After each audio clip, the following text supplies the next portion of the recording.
Judul firman Tuhan adalah A Date in the Morning. Kita baca satu ayat, Kidung Agung pasal 7 ayat yang ke-12. Mari kita pergi pagi-pagi ke kebun anggur dan melihat apakah pohon anggur sudah berkuncup, apakah sudah mekar bunganya, apakah pohon-pohon delima sudah berbunga. Di sanalah aku akan memberikan cintaku kepadamu. Ini adalah perkataan dari mempelai wanita Sulamit kepada mempelai pria Salomo. Pagi-pagi ke kebun anggur untuk apa? Untuk memberikan cinta kepada sang mempelai pria.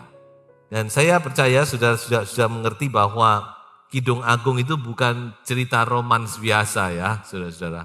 Tapi itu menggambarkan kisah cinta antara kita dengan calon mempelai kita Yesus Kristus. Satu gambaran cinta yang luar biasa, yang sangat dalam. Jadi mempelai wanita itu punya satu kerinduan. Bangun pagi, kepingin ketemu dengan mempelai pria. Dan saya percaya ini juga kerinduan dari mempelai pria kita, Yesus Kristus. Bagaimana dia rindu, dia ketemu dengan kita di waktu pagi. Jadi saudara-saudara sudah tahu kira-kira apa yang akan saya bicarakan. Yaitu saya mau berbicara tentang doa pagi. Kita sudah sering kali mendengar tentang doa pagi. Kita diingatkan kembali saudara-saudara.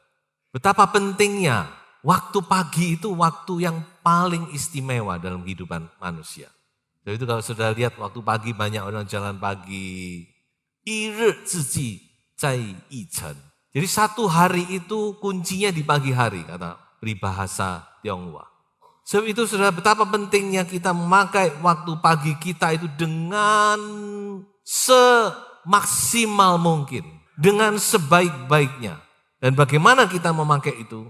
Yang terbaik yaitu kita bersekutu dengan kekasih kita. Yesus waktu berada di dunia, dia memakai waktu paginya untuk bersekutu dengan Bapaknya. Sebab itu dia sangat kuat. Dia menghadapi banyak tantangan, tapi dia tetap kuat. Jadi mari saudara, bagaimana kita memakai waktu pagi kita? Ini ada di tangan kita, bukan orang lain yang menentukan, tapi saya dan Anda yang menentukan bagaimana kita memakai waktu pagi ini. Apakah kita mau membuat satu date dengan Yesus atau date dengan yang lain? Saya akan bersama-sama dengan saudara melihat beberapa contoh ya. Kita baca dulu ayat ini. Tuhan, pada waktu pagi engkau mendengar seruanku. Pada waktu pagi aku mengatur persembahan bagimu dan aku menunggu-nunggu. Ini kata Raja Daud. Pada waktu pagi engkau mendengar seruanku. Pasti dia punya pengalaman hidup yang luar biasa. Sehingga dia bisa menulis ayat ini. Pada waktu pagi engkau mendengar seruanku. Apa waktu siang gak dengar? Atau waktu malam gak dengar? Saya yakin Tuhan tetap dengar. Tapi ada sesuatu yang khusus sekali lagi. Ada sesuatu yang istimewa waktu pagi itu saudara. Kita aja secara fisik juga lain bukan? Pagi dengan agak siangan dikit, dengan siang, dengan sore.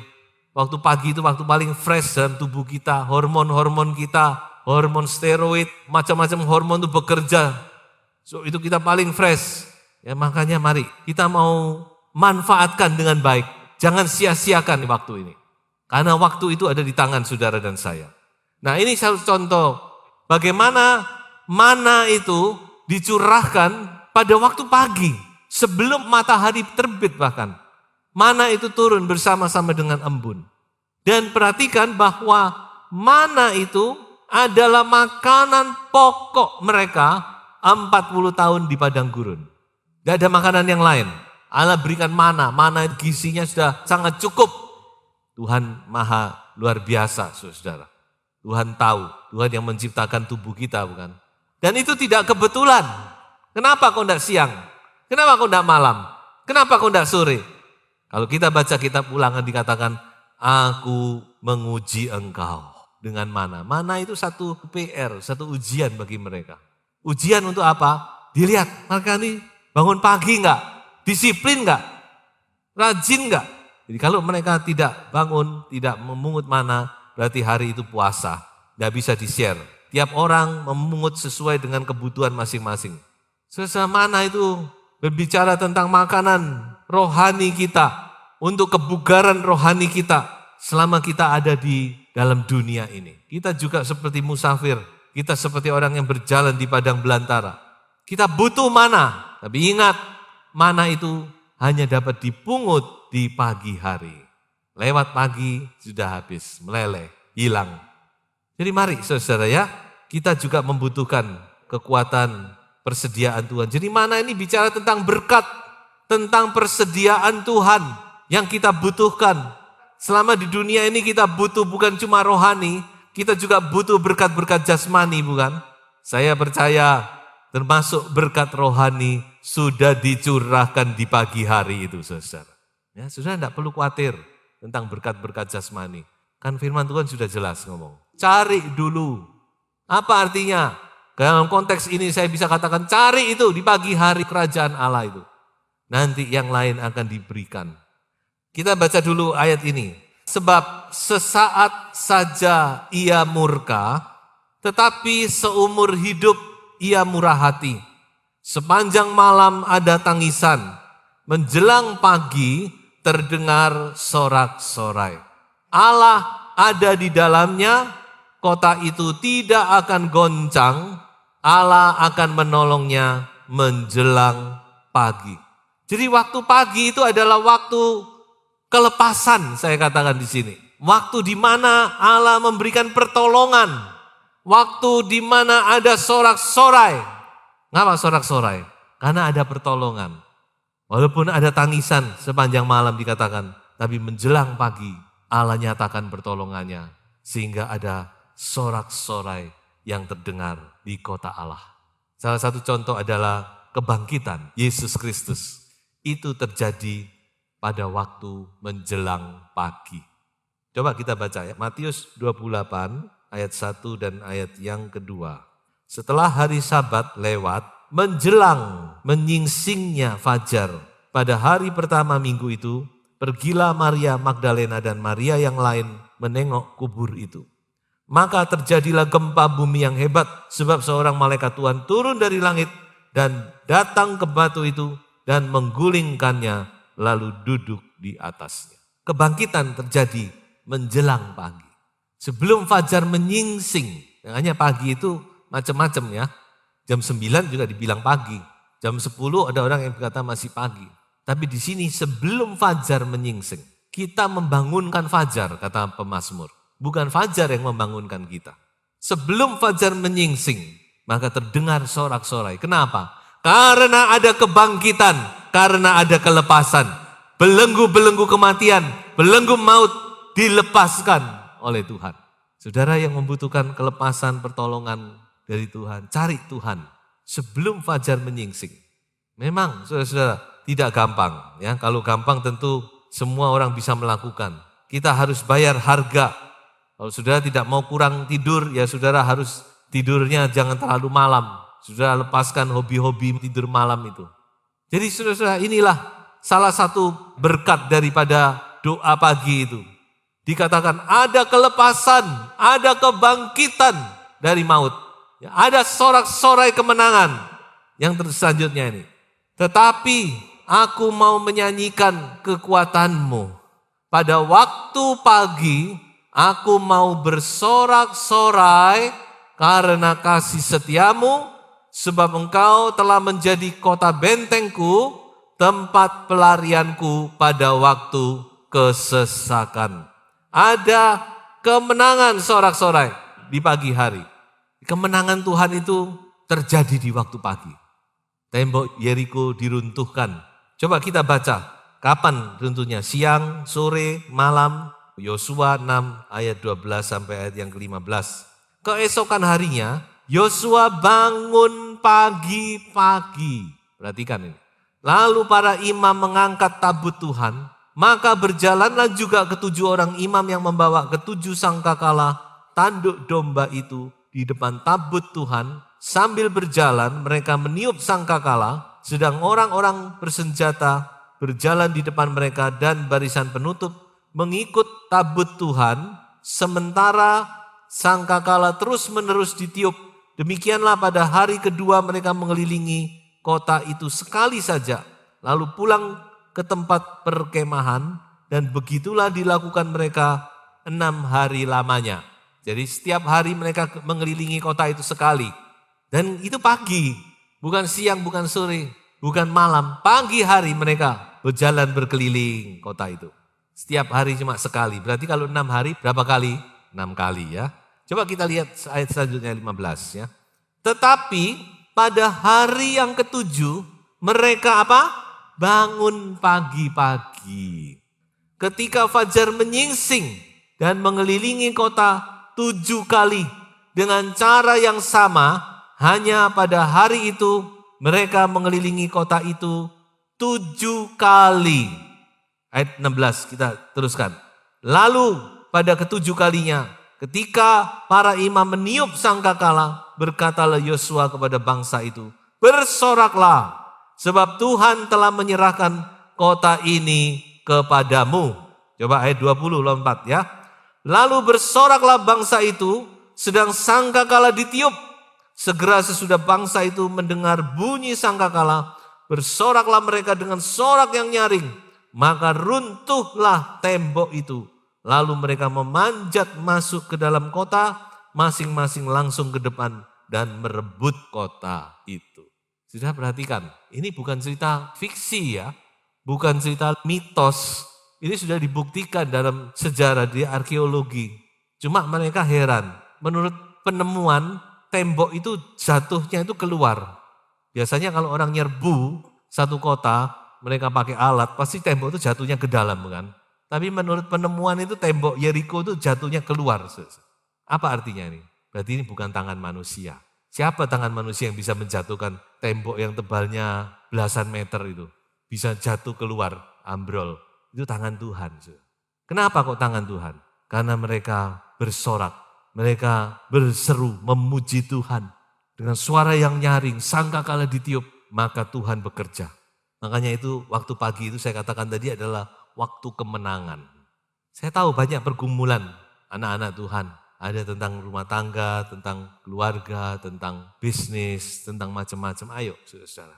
Mungkin itu panggilan bagi saudara untuk doa pagi. Saya tidak tahu.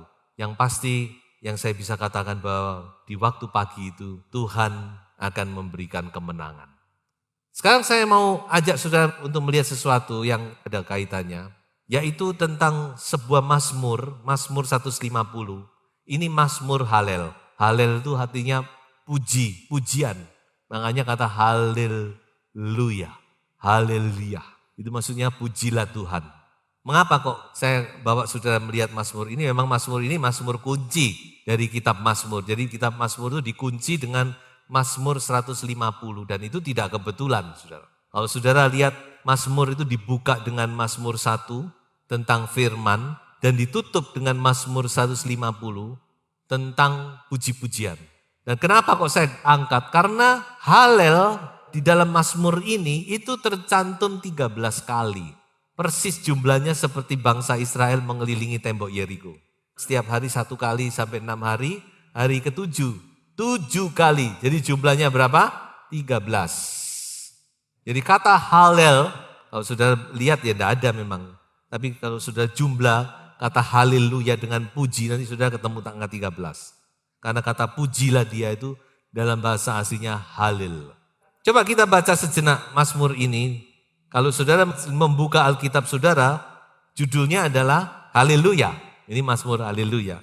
Haleluya, pujilah Allah dalam tempat kudusnya. Pujilah dia dalam cakrawalanya yang kuat. Pujilah dia dengan tiupan sangkakala. Nah ini tadi sangkakala ditiup. Pujilah dia dengan gambus dan kecapi. Pujilah dia dengan ceracap yang berdenting. Pujilah dia dengan ceracap yang berdentang. Biarlah segala yang bernafas memuji Tuhan. Haleluya. Saudara perhatikan, dalam Mazmur yang singkat ini, saudara kita bisa melihat 4 hal tentang pujian. Di mana, mengapa, bagaimana, dan siapa. Coba kita lihat satu-satu ya. Di mana kita harus memuji Tuhan. Itu ayat 1. Pujilah dia dalam tempat kudusnya, pujilah dia dalam cakrawalanya yang kuat. Di mana kita harus memuji Tuhan? Di dalam tempat kudus. Itu di dalam gereja. Itu ditaruh pertama. Jadi saudara memang, saudara ada sesuatu ketika anak-anak Tuhan berkumpul di dalam bait Tuhan itu. Tentu kita bisa berdoa di rumah juga bisa. Tapi coba saudara perhatikan, pujilah dia dalam tempat kudusnya. Baru kemudian di dalam cakrawalanya. Horizon, artinya apa? Di bawah langit ini, di mana-mana. Jadi di mana kita harus memuji Tuhan? Di mana-mana, saudara. Tapi teristimewa di dalam bait Tuhan. Kita harus naikkan pujian kepada Tuhan.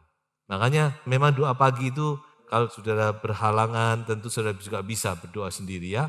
Tapi kalau saudara bisa adalah lebih baik kalau bisa berkumpul bersama-sama.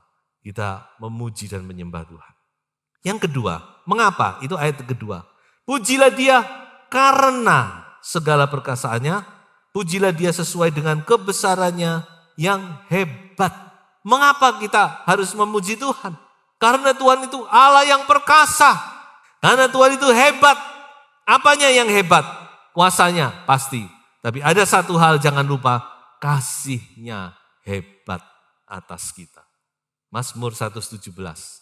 Mazmur yang paling singkat, bahkan boleh dikatakan pasal yang paling singkat dalam Alkitab. Tapi paling hebat.